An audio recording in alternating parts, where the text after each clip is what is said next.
The arrival. Captain Lyra Chen stood on the observation deck of the International Space Station, her dark eyes fixed on the endless expanse of stars. After 6 months in orbit, the view still took her breath away. But today, something was different. A faint shimmer, barely perceptible, caught her attention. "Dr. Okafor," she called out, not taking her eyes off the anomaly. "Are you seeing this?" The station's chief scientist floated over, his brow furrowed. "Seeing what, Captain?" Lyra pointed, tracing the outline of the disturbance. "There. It's like a heat haze, but in space."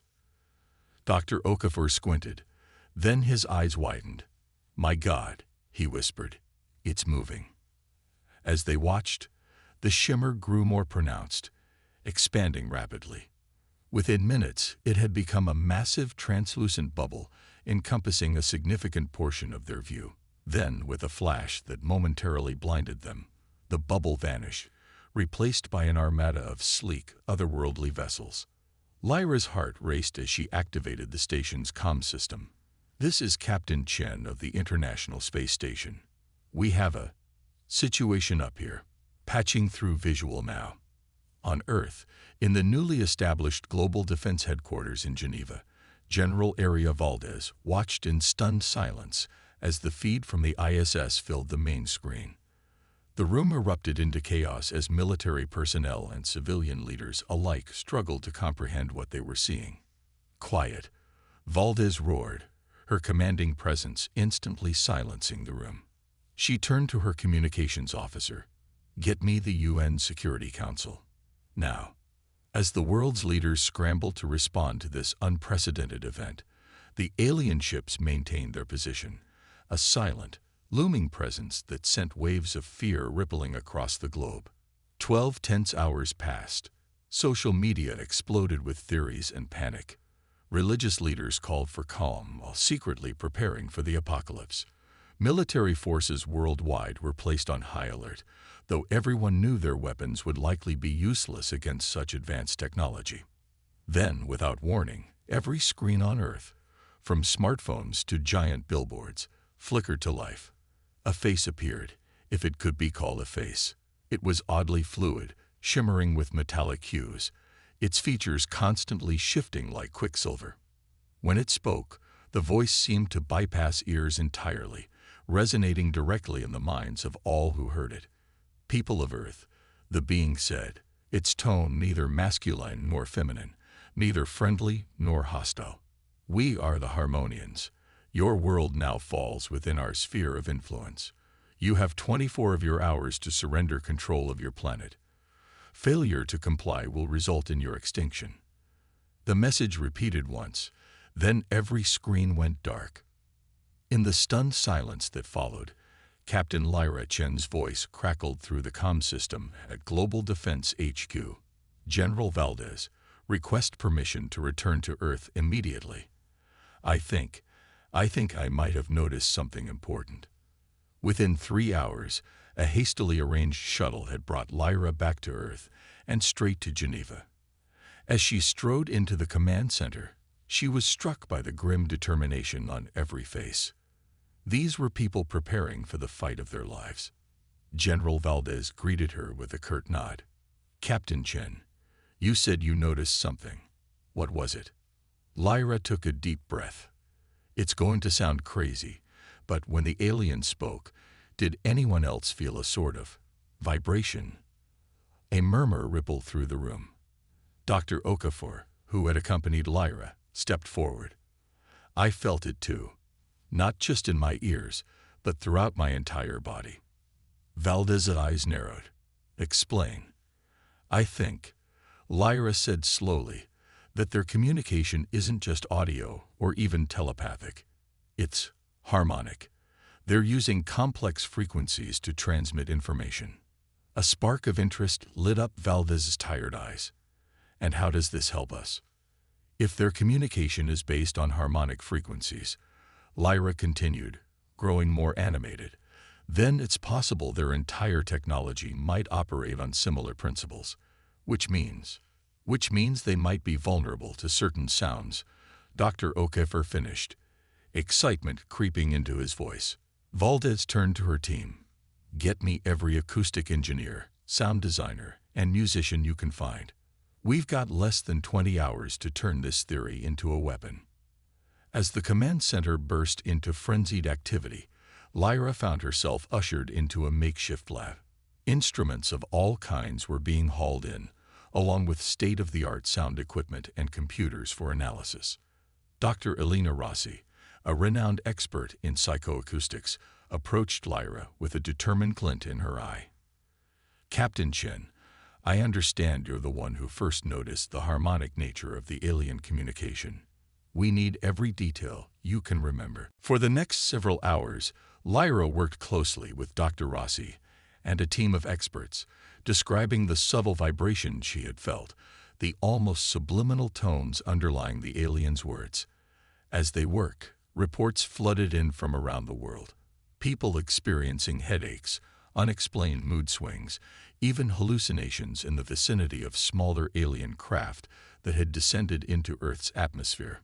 "It's not just communication," Dr. Rossi muttered, poring over the data. "They're using sound as a weapon, maybe even as a means of propulsion.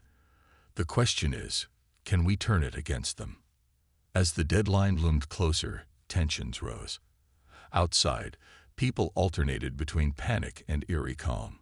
Some fled to rural areas, while others gathered in cities, drawn by a need for community in what might be their final hours.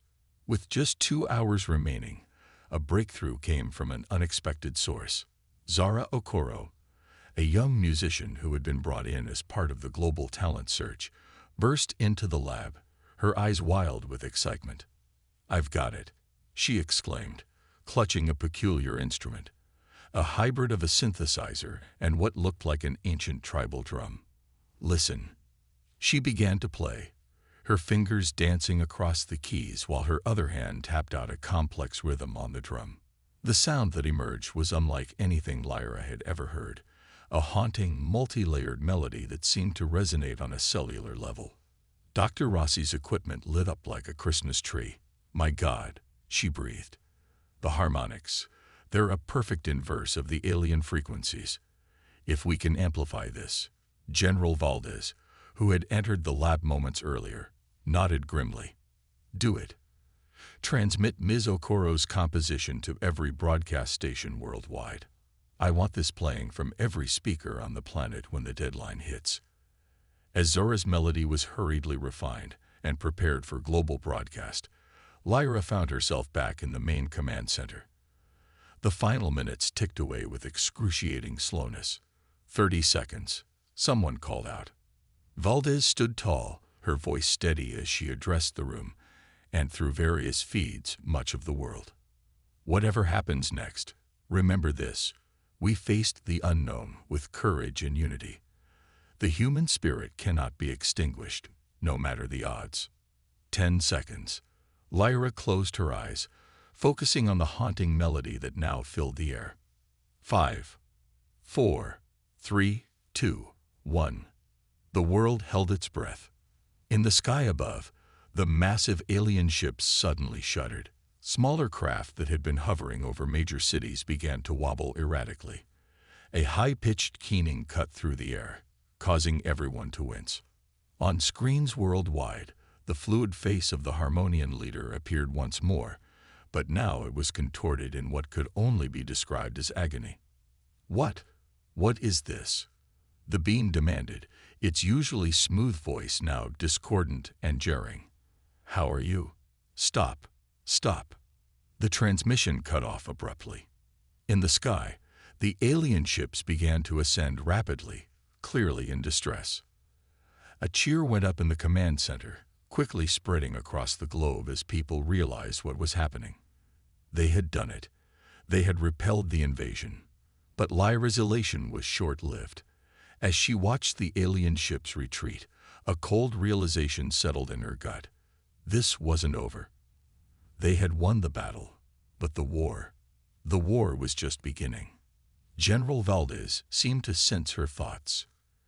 "Captain Chen," she said, her voice low and urgent, I'm forming a special task force to develop this sonic technology further. We need to be ready for when they return, and they will return. I want you to lead it." Lyra nodded, her mind already racing with possibilities. "Yes, sir. We'll be ready." As the sun rose on a world forever changed, humanity began to pick up the pieces, united in a way they had never been before. And in labs and concert halls across the globe, a new form of science was being born, one that would reshape their understanding of the universe and their place in it. The Harmonians had given them 24 hours to surrender. Humanity had given them a lesson they would never forget. Earth would not go quietly. It would fight back with the very essence of its soul, the universal language of music. And this was only the beginning. The Symphony of Resistance. The weeks following the Harmonians' retreat were a whirlwind of activity. Captain Lyra Chen found herself at the center of a global initiative unlike anything in human history. The newly formed Sonic Defense Initiative, SDI, had set up headquarters in an abandoned concert hall in Vienna, a choice that was both practical and symbolic. Lyra stood on the stage, surveying the organized chaos before her. Where an orchestra once sat, rows of computers and strange, hybrid instruments now filled the space. Scientists, engineers, and musicians from every corner of the globe worked side by side, their diverse languages blending into a constant hum of determined collaboration. Dr. Elena Rossi approached, her tablet displaying a dizzying array of waveforms and equations. "Captain, I think we've made a breakthrough in harmonic resonance mapping. Take a look at this." As Lyra examined the data, her eyes widened. "This could revolutionize our defensive capabilities. Have you shown this to Zara yet?" Zara Okoro, the young musician whose composition had driven away the Harmonians, had become an integral part of the SDI team. Her intuitive understanding of complex harmonies had proven invaluable in translating scientific theories into practical applications. "I'm right here," Zara called out, emerging from behind a massive bell-like structure. "And I've got something to show you too." She led Lyra and Dr. Rossi to a small stage where several musicians sat with an array of unusual instruments. "We've been working on directional harmonic projection. Watch this." Zara nodded to the musicians who began to play. The melody was hauntingly beautiful, but what happened next took Lyra's breath away. The sound seemed to coalesce into a visible beam of shimmering energy, which Zara directed with graceful movements of her hands. "Incredible," Lyra breathed. "How soon can we scale this up?" Dr. Rossi's eyes gleamed with excitement. "With this breakthrough and my team's latest algorithms, I'd say we could have a prototype for a city-wide harmonic shield within a month." Lyra's comm unit buzzed. General Valdez's face appeared on the small screen, her expression grim. "Captain Chen, we've got a situation. Report to Geneva immediately." Hours later, Lyra stood in the Global Defense HQ, staring at satellite imagery of a massive construction project in the Sahara Desert. "It began 3 days ago," General Valdez explained. "Whatever they're building, it's big, and it's happening fast." Lyra studied the images, a cold knot forming in her stomach. "They're creating some kind of acoustic amplifier. They're going to try to neutralize our defenses." Valdez nodded grimly. "That's our assessment too. How soon can your team have something ready to counter this?"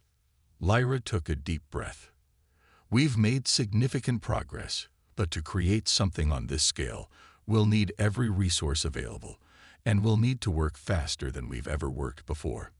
"You'll have it," Valdez assured her. "I'm declaring a global state of emergency. Every nation has agreed to redirect their efforts to support the SDI. Whatever you need, you've got it."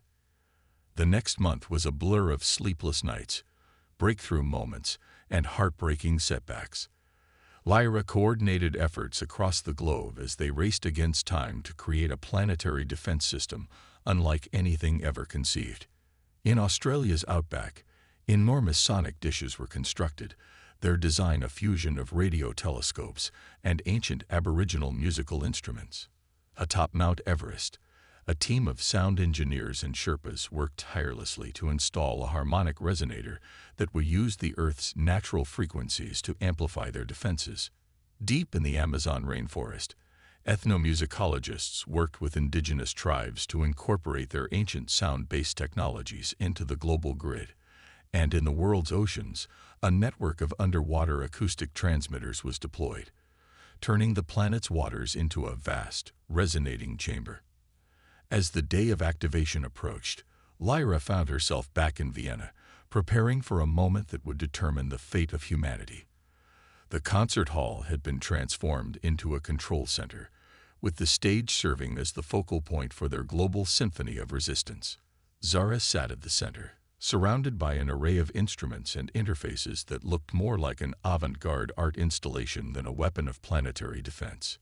Musicians and sound engineers from every culture on Earth were positioned around her, each ready to add their unique voice to the harmonic shield. Dr. Rossi's voice came through the comm system. "Captain, we're detecting a massive energy buildup in the Sahara. Whatever the Harmonians are planning, it's starting now." Lyra took a deep breath, steeling herself. "This is it, everyone. Remember your training. Trust in each other, and no matter what happens, keep playing. The fate of our world depends on this performance." She nodded to Zara, who closed her eyes and placed her hands on the central instrument. As her fingers began to move, a low hum filled the air, quickly joined by a tapestry of sounds from around the room and across the globe. On screens surrounding them, they could see the harmonic shield taking shape, a shimmering iridescent dome that began to envelop the Earth. As the shield grew stronger, reports began pouring in from around the world. Pacific Quadrant fully operational.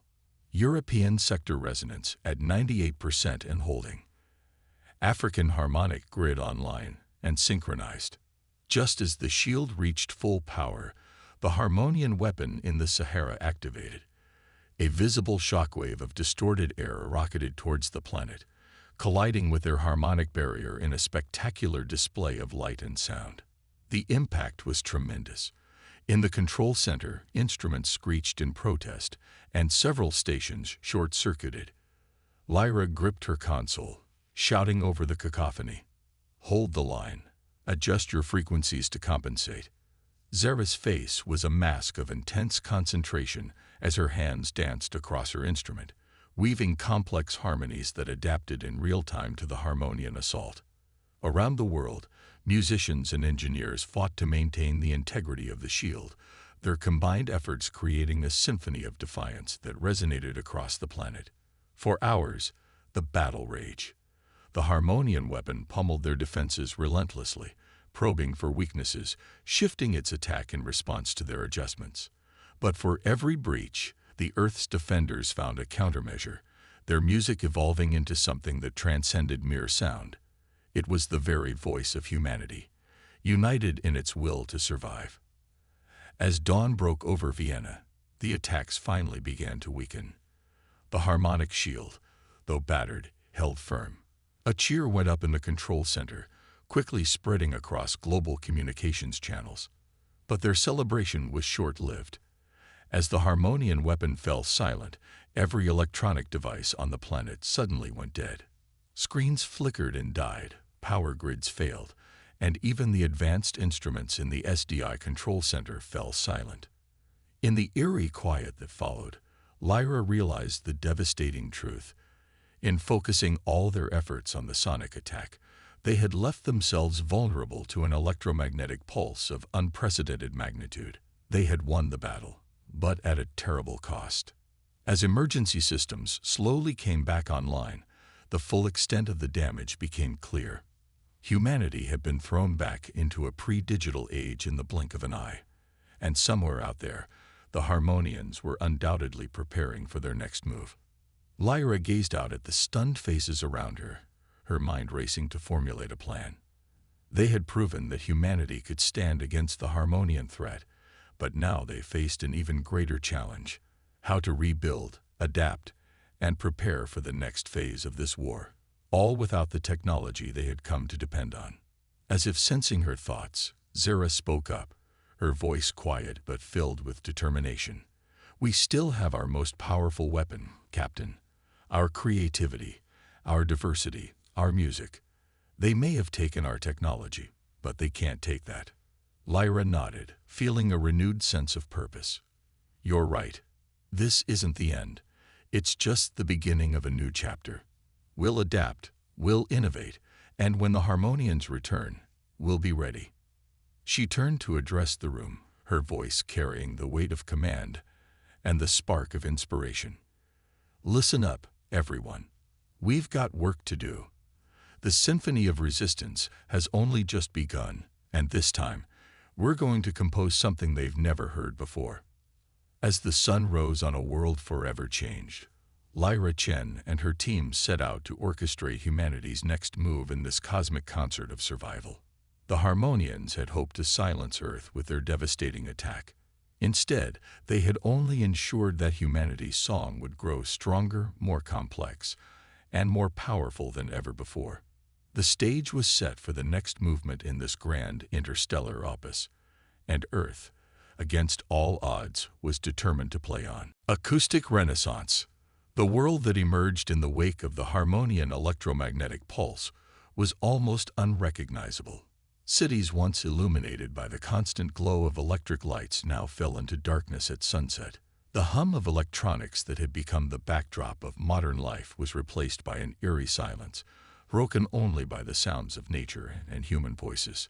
Captain Lyra Chen stood atop a hill overlooking what was once Vienna, now a sprawling camp of tents and hastily constructed wooden structures.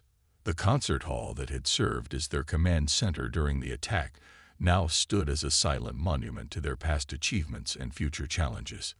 It's like stepping back in time, Dr. Elena Rossi remarked, joining Lyra at the overlook. And yet, not quite. Lyra nodded, understanding the paradox. While the loss of electronic technology had indeed thrown them back to a seemingly primitive state, the knowledge and scientific understanding they retained was pushing them to innovate in ways their ancestors never could have imagined. How's progress on the acoustic communication network? Lyra asked, turning to face her colleague. Elena's eyes lit up with excitement. It's exceeding our expectations. We've successfully established a continent-wide system using a combination of modified telegraph lines and sound amplification stations. Messages can now travel across Europe in a matter of hours rather than days. As they made their way back to the camp, signs of the new acoustic-based society were everywhere. Street corners that once housed telephone booths now featured elegantly crafted acoustic horns, allowing people to send voice messages across the city.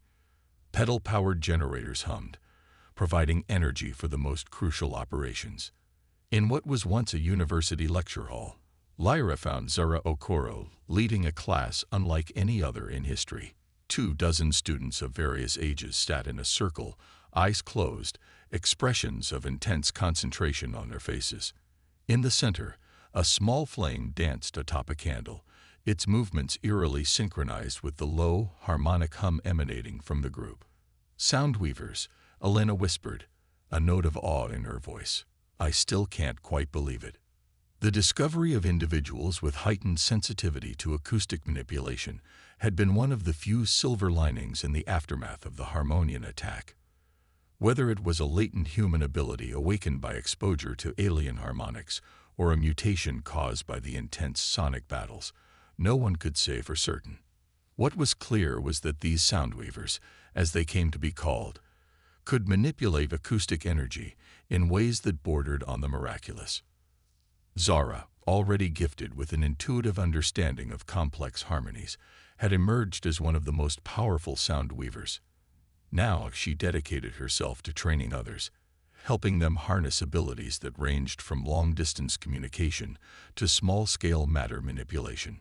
As the class ended, Zora approached Lyra and Elena, her face flushed with exertion but her eyes bright. Captain, Doctor, you're just in time. We've made a breakthrough I think you'll want to see. She led them to a small circular room adjacent to the main hall. At its center stood a device that looked like a cross between a gramophone and a Tesla coil. We call it the harmonic synthesizer, Zara explained. It allows non-sound weavers to manipulate acoustic energy almost as effectively as we can. With a series of precise movements, Zara activated the device. A shimmering field of visible sound waves formed in the air above it. As she adjusted various dials and levers, the field changed shape and intensity. "Watch this," Zara said, a hint of showmanship in her voice. She focused intently on the field, and suddenly, a small object materialized within it. A perfectly formed apple, gleaming as if freshly picked. Lyra's jaw dropped. "Is that real?" Elena, ever the scientist, immediately began scanning the apple with a handheld device she cobbled together from pre-electronic components. "It's real, all right. Incredible. The atomic structure is perfect." Zara beamed with pride. "We're calling it sonic materialization. It's limited to small objects for now, and they don't last more than a few hours, but the implications are enormous." Lyra's mind raced with the potential applications. This could revolutionize our resource management, our medical capabilities. "Zara, this is amazing work." Their excitement was interrupted by the sudden blare of acoustic horns. The new alarm system. Lyra's comm unit, one of the few electronic devices that had been successfully shielded during the EMP, crackled to life. "Captain Chen, report to the observatory immediately," came the urgent voice of General Valdez. At the newly constructed acoustic observatory, a massive array of dishes and horns that served as both a listening post and a defensive weapon, Lyra found Valdez staring grimly at a series of charts and graphs. "We've picked up harmonic disturbances in the outer solar system," Valdez explained without preamble. "A pattern matches what we recorded just before the Harmonians' first arrival." Lyra felt a chill run down her spine. "How long do we have?" "Based on their previous travel speed, I'd say no more than 2 months." 2 months. In the blink of an eye, the progress they'd made, the sense of hope that had been slowly rebuilding, all of it was overshadowed by the looming threat. "We're not ready," Lyra muttered, voicing the fear that gripped them all. Valdez's expression hardened with determination. "Then we'll have to get ready. Fast." The next weeks were a blur of feverish activity. The global acoustic network, impressive as it was, had to be expanded and fortified. New defensive installations were constructed at strategic points around the planet, each one a symphony of tubes, dishes, and resonating chambers that could focus and project devastating sonic energy. Lyra found herself bouncing between continents, coordinating efforts and solving crises. In the rice paddies of China, she helped local sound weavers incorporate ancient feng shui principles into a massive harmonic amplifier.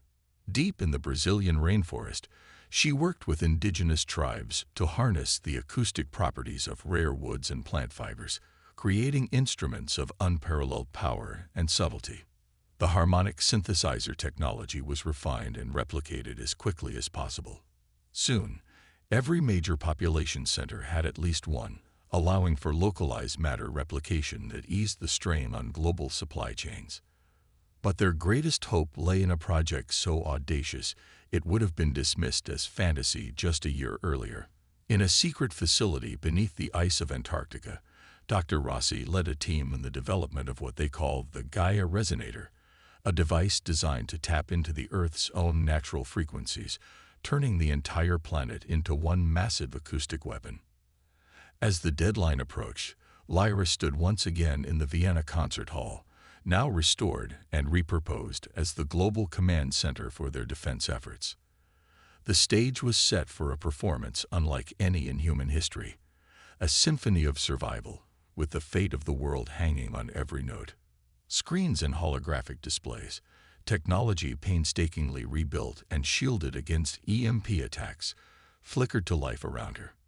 Each one showed a different part of the global defense network, the massive acoustic arrays in every continent, fleets of ships equipped with sonic cannons, and at the heart of it all, the pulsing core of the Gaia Resonator deep beneath the Antarctic ice. Zara took her place at the central console, her hands hovering over an instrument that was part pipe organ, part supercomputer. Around her, sound weavers from every corner of the globe stood ready, each connected to their local defense systems. Dr. Rossi's voice came through the comm system, tense but controlled. Gaia Resonator is powered up and stable. We're as ready as we'll ever be.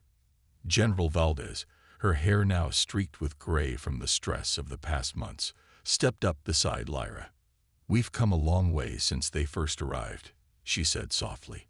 "Whatever happens next, I want you to know that it's been an honor serving with you, Captain Chen." Lyra nodded, her throat tight with emotion. "The honor has been mine, General." A low, sonorous tone filled the air. The perimeter alert. On the main screen, a familiar shimmering distortion appeared in the upper atmosphere. The Harmonian fleet had returned, their ships even more massive and numerous than before.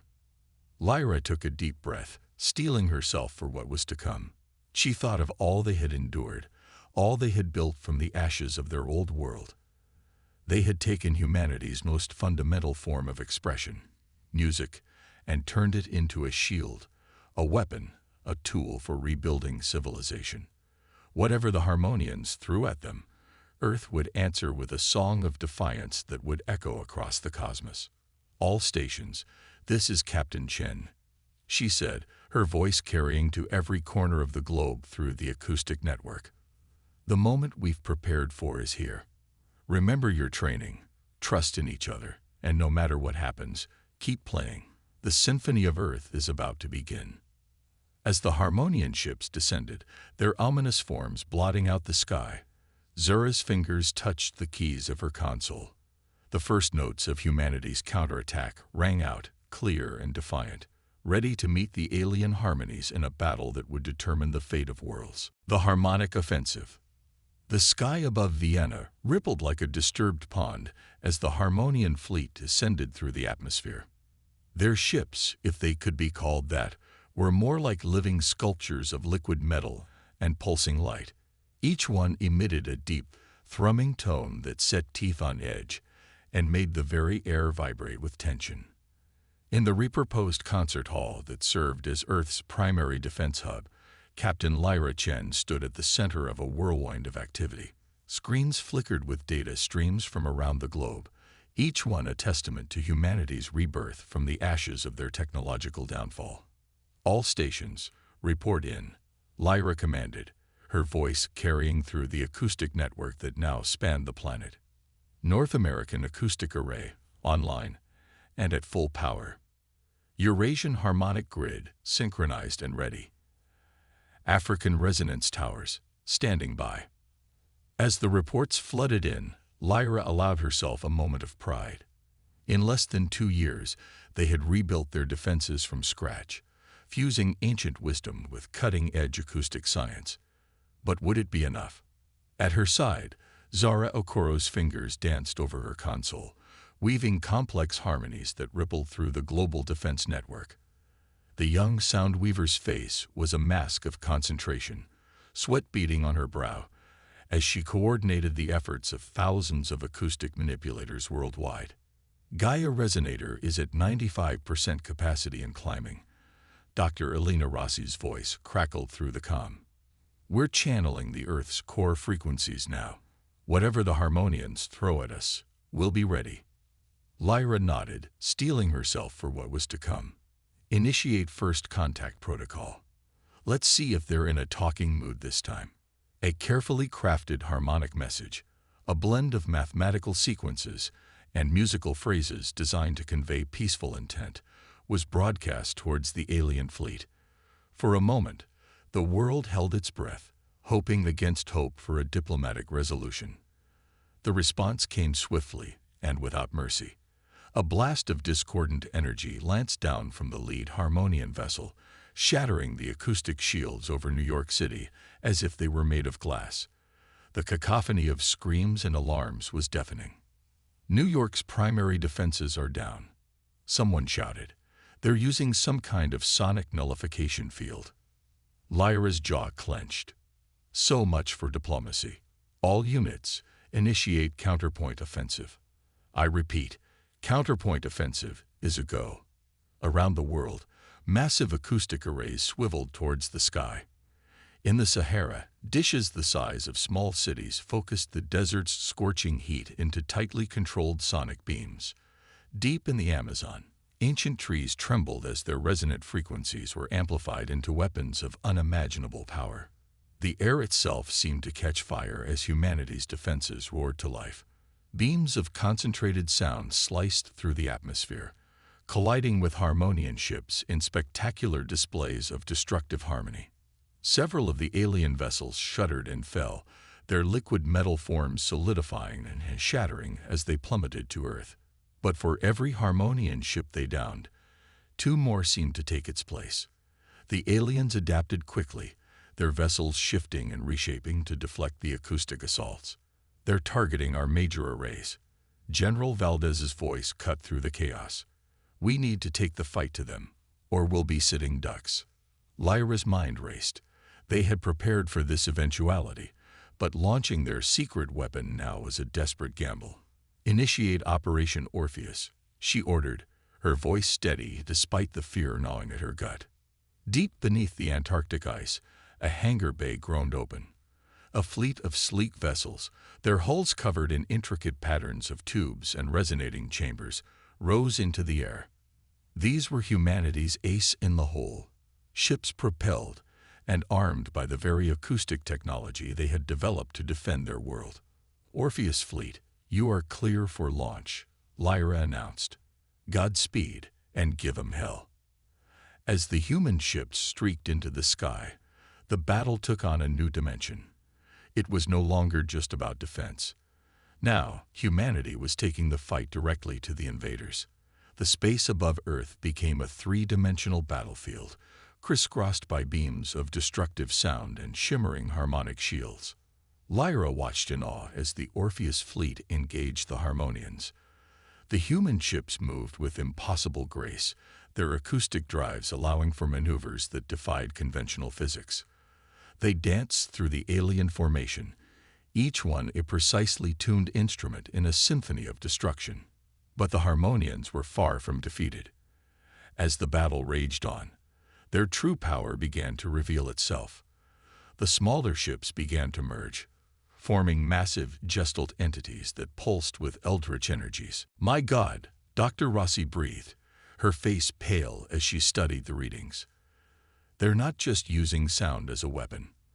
Their entire consciousness seems to be based on complex harmonic patterns. They're living music. The revelation sent shockwaves through the command center. If the Harmonians were indeed some form of sentient sound, then this wasn't just an invasion. It was an attempt to overwrite the very acoustic fabric of Earth itself. As if to confirm their worst fears, the largest Harmonian vessel began to emit a low, pulsing tone. Wherever the sound touched, matter itself began to warp and change.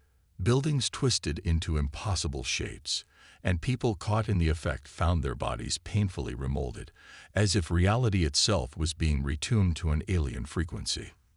This is it, Lyra realized, her heart pounding. If we don't stop them now, everything we are, everything we've ever been, will be erased.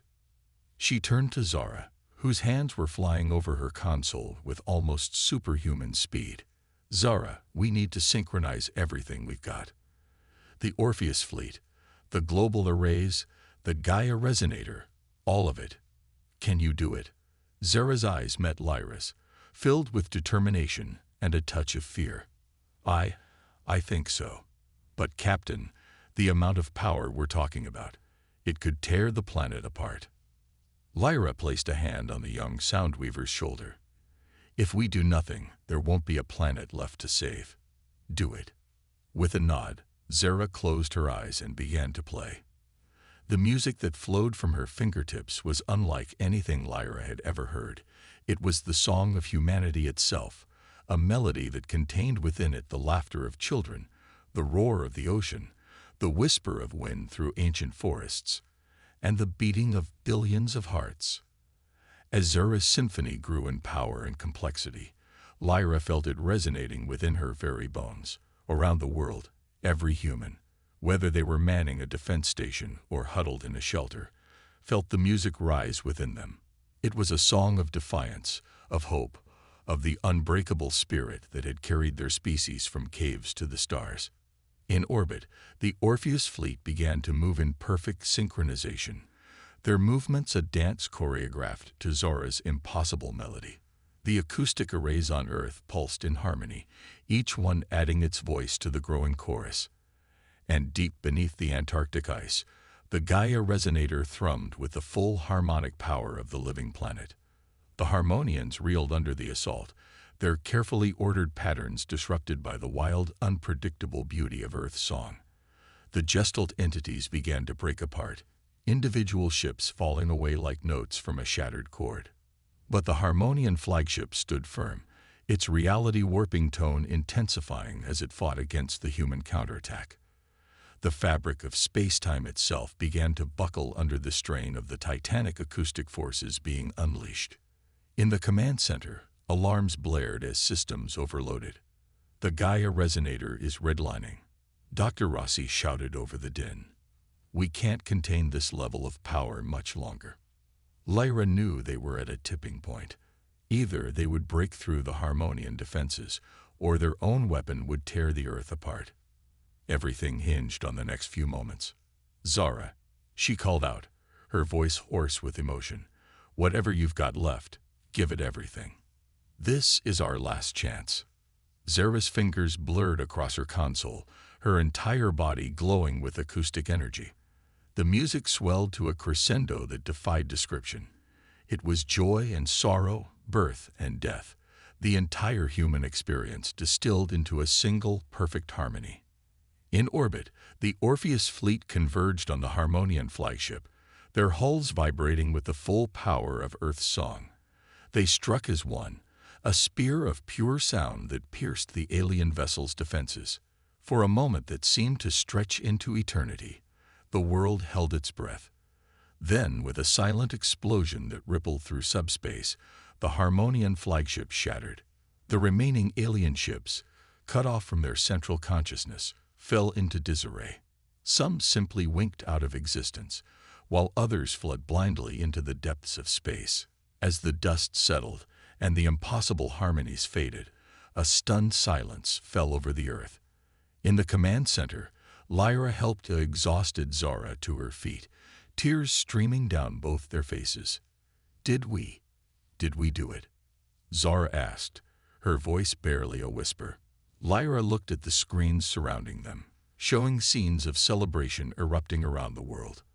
"We did it," she confirmed, her voice filled with wonder. "We won." But as the initial euphoria began to fade, Lyra couldn't shake the feeling that this victory was just the beginning.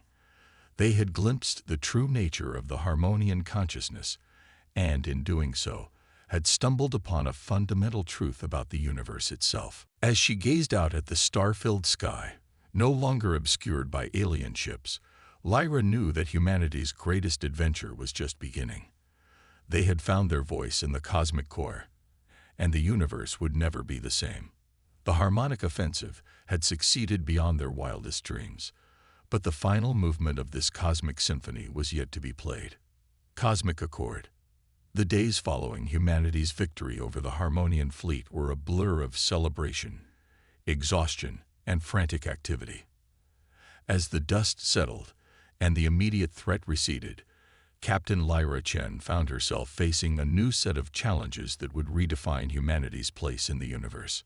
Standing atop the Vienna Acoustic Observatory, Lyra gazed at the star-studded sky, now cleared of the alien vessels that had so recently threatened their existence. Beside her, Dr. Elena Rossi fiddled with a complex array of tubes and resonators, making minute adjustments to what they now called the Cosmic Listening Array. "Anything yet?" Lyra asked, trying to keep the impatience from her voice.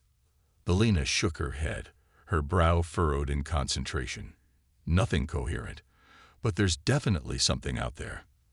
The harmonic patterns we're detecting, they're like nothing we've ever encountered before." In the wake of the battle, they had discovered that their newfound mastery of acoustic technology had opened up an entirely new spectrum of cosmic communication. The universe, it seemed, was alive with song. They just hadn't known how to listen before. A soft chime from Elena's console drew their attention. "Wait," she said, excitement creeping into her voice. "I think we've got something." As they listened, a haunting melody began to take shape. It was alien and yet strangely familiar, like a half-remembered dream. Lyra felt it resonate in her very bones, carrying with it a sense of vast distances and ancient knowledge. "It's them," she breathed. "The Harmonians." But this was unlike any communication they had received from the aliens before. Gone was the harsh, domineering tone of their previous encounters. This melody was softer, almost mournful, with an underlying complexity that hinted at depths of emotion they had never suspected the Harmonians capable of.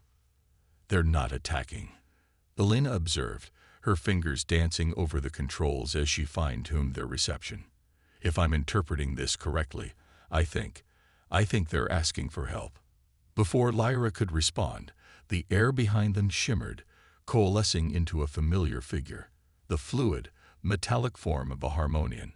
But unlike their previous encounters, this being seemed diminished somehow, its usually brilliant surface dulled and rippling with discordant patterns. Instinctively, Lyra reached for a weapon, but something in the alien's posture, a slumping of its amorphous shoulders, a dimming of its luminescence, made her pause. "We hear you," the Harmonian said, its voice a complex harmony of tones that seemed to bypass their ears and resonate directly in their minds. "You sing. We did not know." Lyra exchanged a glance with Elena, whose eyes were wide with wonder and trepidation. "We didn't know either," Lyra replied carefully. "Not until you forced us to learn." The Harmonian's form rippled, a gesture that might have been the equivalent of a sad nod. "Our mistake. Our shame. We thought.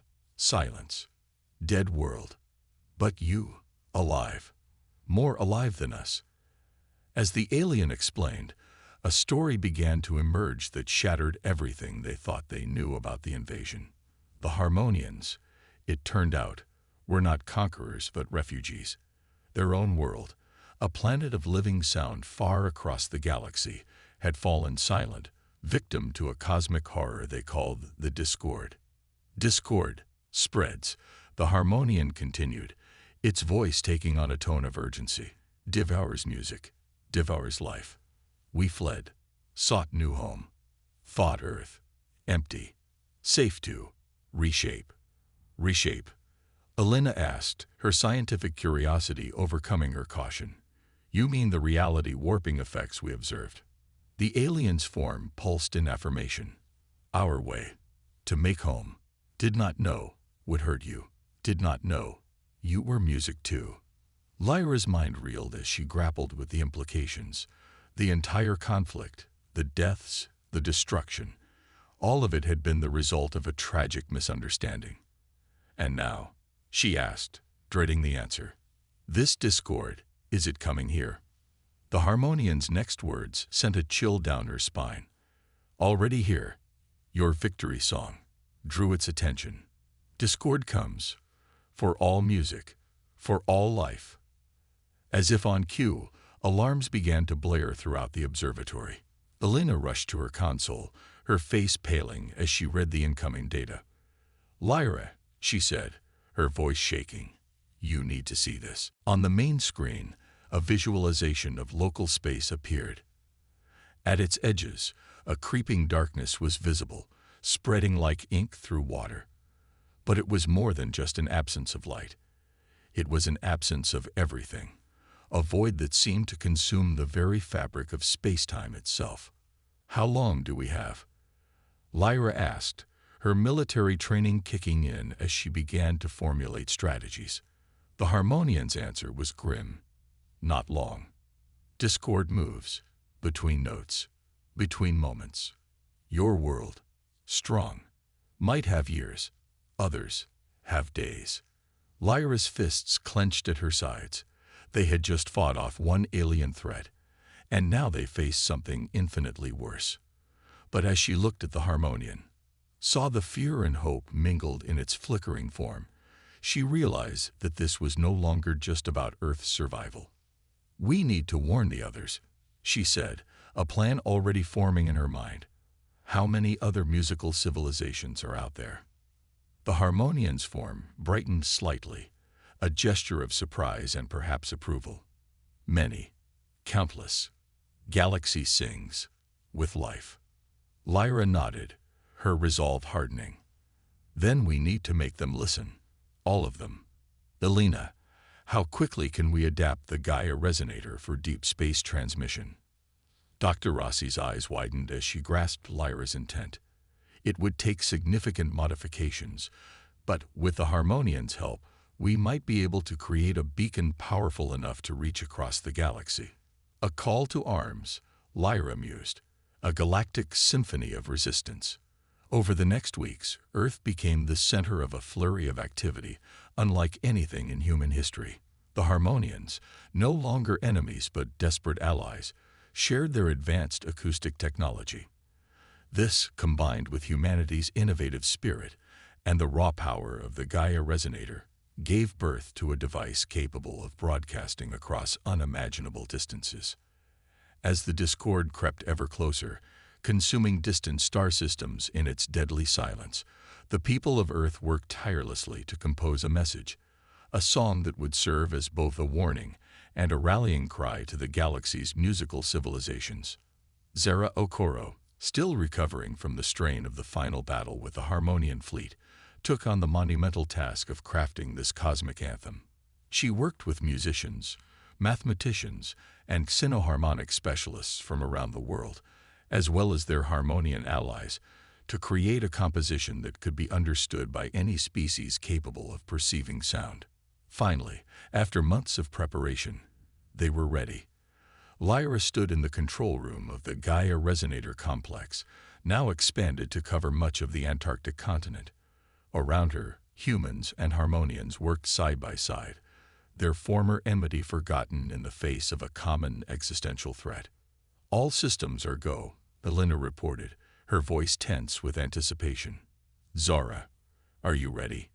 In the center of the room, Zara nodded, her hands poised over an instrument that looked like a cross between a grand piano and a supercomputer. "Ready as I'll ever be," she replied with a nervous smile. Lyra took a deep breath, acutely aware that this moment would change the course of not just human history, but galactic history. "Zara, when you're ready, let the galaxy hear our song." As Zara began to play, the entire facility thrummed with power. The melody that emerged was unlike anything Lyra had ever heard. It was hope and defiance, fear and determination, the story of Earth's struggle and triumph woven into a tapestry of sound that reached out to touch the stars themselves. The Gaia resonator amplified the music to unimaginable levels, focusing it into a beam of pure acoustic energy that lanced out into space. As the song played on, Lyra and her team waited with bated breath, hoping against hope that someone, somewhere, would hear their call. Days passed with no response, the discord drawing ever nearer. But just as despair began to set in, the cosmic listening array erupted with activity. "We're receiving responses," Elena shouted, her eyes wide with excitement. "Hundreds, thousands of them, from all over the galaxy." The control room erupted in cheers as the first alien melodies began to play through their speakers. Each one was unique, a testament to the diversity of life in the universe, but all carried the same message. "We hear you. We stand with you. We will fight." As the responses poured in, Lyra felt a weight lift from her shoulders. Earth was no longer alone in this fight. They had found their place in a grand cosmic orchestra, united against the encroaching silence of the discord. The Harmonian ambassador approached her, its form shimmering with what she now recognized as joy. "Your song, beautiful," it said, "gives hope, gives purpose. We thank you." Lyra smiled, extending her hand to the alien in a gesture of friendship.